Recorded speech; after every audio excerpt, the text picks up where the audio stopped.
ಮಟ್ಟಿಗೆ ಆ ಬಸ್ ಅನ್ನ ಓಡಿಸಿರುವಂತದ್ದು ಯಾವ ರೀತಿಯಾಗಿಲ್ಲ ಆಕ್ರೋಶ ವ್ಯಕ್ತವಾಗ್ತಾ ಇದೆ, ಏನ್ ಕ್ರಮ ಕೈಗೊಂಡಿದ್ದಾರೆ? ನಿಜವಾಗ್ಲೂ ಕೂಡ ಇದು ಆಕಸ್ಮಿಕವಾದಂತ ಅಪಘಾತ ಅಲ್ಲ. ಯಾಕಂದ್ರೆ ಇದು ಅಪಘಾತ ಅಲ್ಲದೆ ಕೂಡ ಕೊಲೆ ಅಂತಾನೆ ಈ ಸಂಬಂಧಿಕರೆಲ್ಲರೂ ಕೂಡ ಆಕ್ರೋಶವನ್ನು ವ್ಯಕ್ತಪಡಿಸ್ತಾ ಇದ್ದಾರೆ ಮತ್ತು ದೊಡ್ಡ ಆಪಾದನೆಯನ್ನು ಮಾಡ್ತಾ ಇದ್ದಾರೆ ಮತ್ತು ಅದು ಮೇಲ್ನೋಟಕ್ಕೆ ಸ್ಪಷ್ಟವಾಗಿ ಕಂಡು ಬರ್ತಾ ಇದೆ. ಇಲ್ಲಿ BMTC ಚಾಲಕನ ನಿರ್ಲಕ್ಷ್ಯ ಎದ್ದು ಕಾಣ್ತಾ ಇದೆ. ಯಾಕಂದ್ರೆ BMTC ಚಾಲಕ ಅಥವಾ ಸಿಬ್ಬಂದಿ ಅಲ್ಲದೆ ಇರಬಹುದು, ಆದ್ರೆ ಚಾಲಕನಾಗಿ ಕಾರ್ಯನಿರ್ವಹಿಸ್ತಾ ಇದ್ದಾನೆ ಟಾಟಾ ಕಂಪನಿಯ ಗುತ್ತಿಗೆ ಆಧಾರದ ಏನು ಚಾಲಕನಾಗಿ. ಆದ್ರೆ ಇಲ್ಲಿ ಕಂಡಕ್ಟರ್ ಆಗಿ ಕಾರ್ಯನಿರ್ವಹಿಸಬೇಕಾದಂತ ರಮೇಶ್ ಏನಿದ್ದಾನೆ, ಕಂಡಕ್ಟರ್ ಆಗಿ ಕಾರ್ಯನಿರ್ವಹಿಸಿದೆ, ಡ್ರೈವರ್ ಆಗಿ ನಾನು ಕಾರ್ಯನಿರ್ವಹಿಸ್ತೇನೆ ಅಂತ ಹೇಳಿ ನಿಂತಿದ್ದಂತ ಬಸ್ ಅನ್ನ ತೆಗೆದುಕೊಂಡು ಯೂ ಟರ್ನ್ ಮಾಡ್ಲಿಕ್ಕೆ ಹೋಗಿ ಈಗ ಒಂದು ಜೀವನ ಬಲಿಯನ್ನು ತೆಗೆದುಕೊಂಡಿದ್ದಾನೆ. 5 ಈಗ ಅದರಲ್ಲಿ 2 ಗಂಭೀರವಾದಂತಹ ಗಾಯ ಆಗಿದ್ದಾರೆ ಮತ್ತು ಇಲ್ಲಿ ಕುಟುಂಬದ ಸದಸ್ಯರೆಲ್ಲರೂ ಕೂಡ ಆಕ್ರೋಶವನ್ನು ವ್ಯಕ್ತಪಡಿಸ್ತಾ ಇದ್ದಾರೆ.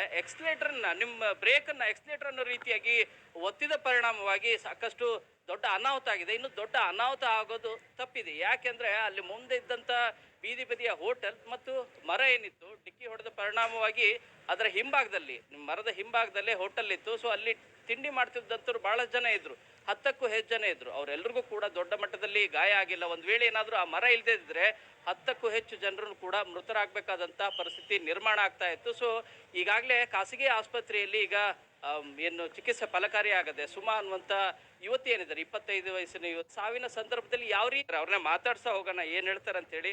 ಮೇಡಮ್, ತಾವು ಹೇಳ್ತಾ ಇದ್ರಿ ಆಗ್ಲೇ ಮಾತಾಡ್ತಾ, ನಿಜವಾಗ್ಲೂ ಕೂಡ ಇದು ಕೊಲೆನೇ ಅಂತ ಹೇಳಿ. ಈ ರೀತಿಯಾಗಿ ಈ ಹಿಂದೆನೂ ಕೂಡ ಸಾಕಷ್ಟು ಅವಾಂತರಗಳು ಆಗಿದಾವೆ, ಇದು ಮೊದಲೇನೇನಲ್ಲ. ಇಲ್ಲ, ಖಂಡಿತ ಇದೇನು ಮೊದಲನೇದಲ್ಲ, ಇದು ದಿನನಿತ್ಯ ಆಗ್ತಾನೆ ಇದೆ. ಮೋಸ್ಟ್ಲಿ ಮುಂದೆ ಆಗಿಲ್ಲ ಅಂದ್ರೆ ಆಗ್ತಾನೆ ಹೋಗುತ್ತೆ. ನಮ್ಮದು ಕ್ವಶನ್ ಒಂದೇ, ಗೌರ್ಮೆಂಟ್ಗಾಗಿರ್ಬೋದು, ಇದು ಸಂಬಂಧಪಟ್ಟ ಅಧಿಕಾರಿಗಳು ಯಾರಿಗಾಗಿರ್ಬೋದು. ಈಗ ಬೆಳಗ್ಗೆ ಸತ್ತೋಗಿರೋ ಹುಡುಗಿಯವ್ರ ಮನೆ ಮುಂದೆ ಬಂದು 50,000 ಕೊಡ್ತೀವಿ, ಅಲ್ಲಿ ನೀವು ಕಂಪ್ಲೇಂಟ್ ಕೊಡಿ, ಆಮೇಲೆ ಕೋರ್ಟಲ್ಲಿ ಇತ್ಯರ್ಥ ಮಾಡ್ಕೊಳ್ಳಿ ಅಂತ ಹೇಳಕ್ ಬರ್ತಾರಲ್ವಾ. ಯಾರು ಇವರು ಅಧಿಕಾರ ಕೊಟ್ಟವ್ರು, ಯಾರು ಇಷ್ಟ ಹೇಳೋದನ್ನ ಅಂತ. ಒಬ್ಬ ಪಬ್ಲಿಕ್ಗೆ ಗೌರ್ಮೆಂಟ್ ಕಡೆಯಿಂದ ಜವಾಬ್ದಾರಿ ಇರೋದು ಇಷ್ಟೇನ ಸರ್? ಹಂಗಾದ್ರೆ ಒಬ್ಬ ಕಾಂಟ್ರಾಕ್ಟ್ ಎಂಪ್ಲಾಯಿ, ಅವನೇನೋ ಡ್ರೈವರ್ ಇರಲಿಲ್ಲ, ಕಂಡಕ್ಟರ್ ಗಾಡಿ ತೆಗೆದ ಅಂತ ಹೇಳಿದ್ರಲ್ವಾ. ಕಂಡಕ್ಟರ್ ಗಾಡಿ ತೆಗಿಯಕ್ಕೆ ರೈಟ್ಸ್ ಯಾರು ಕೊಟ್ಟಿದ್ದು? ಇದೇನಾ ನೀವು ಹಂಗಾರೆ ಪ್ರೋಟೋಕಾಲ್ ಫಾಲೋ ಮಾಡ್ತಾ ಇರೋದು? BMTC ಅವ್ರು ಏನು ಫಾಲೋ ಮಾಡ್ತಾ ಇದ್ದಾರೆ? ಇದು ದಿನನಿತ್ಯ ಒಂದಲ್ಲ ಅಲ್ವಾ ಆಗ್ತಾ ಇರೋದು. ಮೊನ್ನೆ ಅಂಬೇಡ್ಕರ್ ಕಾಲೇಜ್ ಹತ್ರ ಇದೇ ಥರ ಇತ್ತು, ಇವತ್ತಾಲೆ ಬೇರೆ ಕಡೆ ಎಷ್ಟೊಂದು ಆಗಿದೆ ಅಂತ ನಮಗೆ ಗೊತ್ತಿಲ್ಲ. ಗೌರ್ಮೆಂಟ್ ಆಗಿ ಒಬ್ಬ ಪಬ್ಲಿಕ್ನ ಸೇವೆ ಮಾಡಲಿ ಅಂತ ತಾನೇ ನಾವು ಚುನಾಯಿಸಿರೋದು. ಅವ್ರನ್ನ ಏನು ಪ್ರೋಟೋಕಾಲ್ನ ಫಾಲೋ ಮಾಡ್ತಾ ಇದ್ದಾರೆ? ಈ ಥರನ ಸತ್ತೋಗಿರೋರು ಮನೆ ಬಂದು 50,000 ಕೊಡ್ತೀವಿ ಅಂತ ಇದೇನಾ ಪ್ರೋಟೋಕಾಲ್ ಇರೋದು? ಮೊನ್ನೆ ಇದೇ ಫಸ್ಟಲ್ಲ ಅಲ್ವಾ ಸರ್? ಇದೇ ಬೇಜವಾಬ್ದಾರಿತೆಯಿಂದ ತಾನೇ RCB ಅವ್ರ ಹತ್ರನೂ ಹೋಗಿ ಮೊನ್ನೆ 11 ಜನ ಸತ್ತೋಗಿದ್ದು. ಇದನ್ನ ಪಾಪ ದಯಾನಂದ್ ಸರ್ ಮೇಲೆ ಹಾಕಿ ಅವ್ರನ್ನ ಇದು ಮಾಡಿದ್ರಿ. ಮೊನ್ನೆ ಯಾರೋ ಗೌರ್ಮೆಂಟ್ ಪೊಲೀಸ್ ಅವ್ರ ಮೇಲೆ ಕೈ ಎತ್ತಕ್ಕೋಗಿ ಅವ್ರನ್ನೂ ಮಾಡಿದ್ದೀರಾ. ಇವತ್ತು ಯಾವ ಪೊಲೀಸ್ ಮೇಲೆ ಹಾಕಕ್ ನೋಡ್ತೀರಾ? ಈ ವಿಚಾರವಾಗಿ ತಮ್ಮ ಆಗ್ರಹ ಏನ್ ಮೇಡಮ್ ಸರ್ಕಾರಕ್ಕೆ ಮತ್ತು ಸಾರಿಗೆ ಸಚಿವರಿಗೆ? ನಮ್ಗೆ ಒಂದೇ ಇರೋದು, ಇವತ್ತು ನಮ್ಮನೆ ಮಗಳು ಸತ್ತಿರ್ಬೋದು, ಪಬ್ಲಿಕ್ನ ನೀವು ವ್ಯವಸ್ಥಿತವಾಗಿ ಕಾಪಾಡೋಕ್ಕೆ, ಅವ್ರ ಯೋಗಕ್ಷೇಮನ ವಿಚಾರಿಸೋದಕ್ಕೆ, ಅವರು ಸುರಕ್ಷಿತವಾಗಿ ಜೀವನ ನಡೆಸೋದಕ್ಕೆ ನೀವು ಏನು ಪ್ರೋಟೋಕಾಲ್ನ ಹಾಕೊಂಡಿದ್ದೀರಾ? ನಿಮ್ಮ ಭಾಗ್ಯಗಳನ್ನ ತೊಗೊಂಡೋಗಿ ಬೆಂಕಿಗೆ ಹಾಕಿ ನಮಗೆ ಬೇಕಾಗಿಲ್ಲ. ಒಬ್ಬ ವ್ಯಕ್ತಿನ ನೀವು ಮೇಂಟೈನ್ ಮಾಡೋಕ್ಕೆ ಏನು ಪ್ರೋಟೋಕಾಲ್ನ ಫಾಲೋ ಮಾಡ್ತಾ ಇದ್ದೀರಾ? ನಮ್ಗಳ ಚಪ್ಪಲಿ ತೊಗೊಂಡು ನಾವು ಹೊಡ್ಕೊಬೇಕು ಸರ್. ಇವತ್ತು ಆ ವ್ಯವಸ್ಥೆಯಲ್ಲಿ ನಾವಿದ್ದೀವಿ. ನನ್ನ ಮೇಲೆ ಅವ್ರ ಕಾಳಜಿ ಇಲ್ಲ, ಅವ್ರಿಗೆ ನಾವು ಕಾಳಜಿ ಇಲ್ಲ. ಅಧಿಕಾರ ಬೇಕು, ತಗೊಂಡಿದ್ದಾರೆ. ಒಬ್ಬ BMTC ಆಗಿ ಕಾಂಟ್ರಾಕ್ಟ್ ಎಂಪ್ಲಾಯ್ ಅಂತ ತಗೊಂಡಿದ್ದಾರಲ್ಲ, ಕಾಂಟ್ರಾಕ್ಟಿಗೆ ಏನಕ್ಕೆ ತಗೊಂಡ್ರು?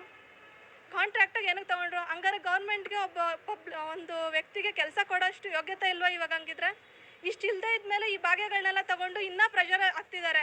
ಇವಾಗ ನೀವು ಇದೇ ಕ್ವಶನ್ ಹೋಗ್ಬಿಟ್ಟು ಆ ಕಂಡಕ್ಟರ್ಗೋ ಡ್ರೈವರ್ಗೋ ಕೇಳಿದ್ರೆ ಅವ್ರ ಪ್ರೆಷರ್ನ ಹೇಳ್ತಾರೆ. ನೀವು ದಯವಿಟ್ಟು ಅವ್ರನ್ನ ಕೇಳಬೇಕು. ಇದನ್ನ ಯಾವ ಪ್ರೆಷರಲ್ಲಿ ಇದ್ರಿ ನೀವು, ಏನಕ್ಕೆ ಈ ಥರ ಮಾಡಿದ್ದೀರಾ ಅಂತ. ಸಚಿವರಿಗೆ ತಾವು ಏನು ಹೇಳಕ್ ಬಯಸ್ತೀರಿ? ಈಗ ಒಂದು ಸಾವಾಗಿದೆ ಈ ವಿಚಾರವಾಗಿ. ಸರ್, ಏನೇ ಇದ್ರು ಪಾಪ ಅವ್ರಿಗೆ ಓಡಾಡೋಕ್ಕೆಲ್ಲ ಆಗಲ್ಲ. ಅವರು ಏಜ್ ಆಗಿದೆ ಅವ್ರ ಅಪ್ಪ ಅಮ್ಮನಿಗೆ, ಅವರು ಇರೋದೆಲ್ಲ ಹೆಣ್ಮಕ್ಳು. ಅವರೆಲ್ಲ ಅವ್ರ ಮದುವೆ ಆಗಿ ಅವ್ರ ಗಂಡದಿರ ಮನೇಲಿ ಇದ್ದಾರೆ. ಕೋರ್ಟು ಕೇಸ್ ಅಂತ ಅಲಿಯೋಕ್ಕಾಗೋದಿಲ್ಲ. ಏನೇ ಇದ್ರು ಇವತ್ತು ಇಲ್ಲಿ ಬಂದು ಮಾತಾಡ್ಬಿಟ್ಟು ಹೋಗ್ಬೇಕು, ಬರಬೇಕು ಅವರಷ್ಟೇ. ಸೊ ಇಲ್ಲಿಗೆ ಅಧಿಕಾರಿಗಳು ಮಾತ್ರ ಅಲ್ಲ, ಸಚಿವರು ಕೂಡ ಬರಬೇಕು ಮತ್ತು ಕೇವಲ ಭರವಸೆ ನೀಡೋದಲ್ಲ, ಕುಟುಂಬಕ್ಕೂ ಕೂಡ ಅನುವಾಗೋ ರೀತಿ ಅವರಿಗೆ ಪರಿಹಾರ ಕೊಡುವಂಥ ಕಾರ್ಯನೂ ಕೂಡ ಆಗಬೇಕು ಮತ್ತು ಈ ರೀತಿಯಾದಂಥ ನಿರ್ಲಕ್ಷ್ಯಗಳು ಮುಂದುವರಿಬಾರ್ದು. ಆ ರೀತಿಯಾದಂಥ ಮುನ್ನೆಚ್ಚರಿಕಾ ಕ್ರಮಗಳನ್ನು ಕೈಗೊಳ್ಳಬೇಕು ಅನ್ನುವಂಥ ಒತ್ತಾಯವನ್ನು ಮಾಡ್ತಾ ಇದ್ದಾರೆ. ಪೃಥ್ವಿ. ಓಕೆ, ಧನ್ಯವಾದ ಶರಣು ಹಂಪಿ ನಿಮ್ಮೆಲ್ಲ ಮಾಹಿತಿಗಾಗಿ. ಎಷ್ಟು ಜವಾಬ್ದಾರಿಯಿಂದ ಮಾತನಾಡಿದ್ರು ಆ ಮಹಿಳೆ. ಸರ್ಕಾರಕ್ಕೆ ಸಾಕಷ್ಟು ಪ್ರಶ್ನೆಗಳನ್ನ ಕೇಳಿದ್ದಾರೆ. ನೋಡಿ, ಅಧಿಕಾರಿಗಳು ಮಾಡಿದಂತ ತಪ್ಪಿಗೆ ಯಾವನೋ ಒಬ್ಬ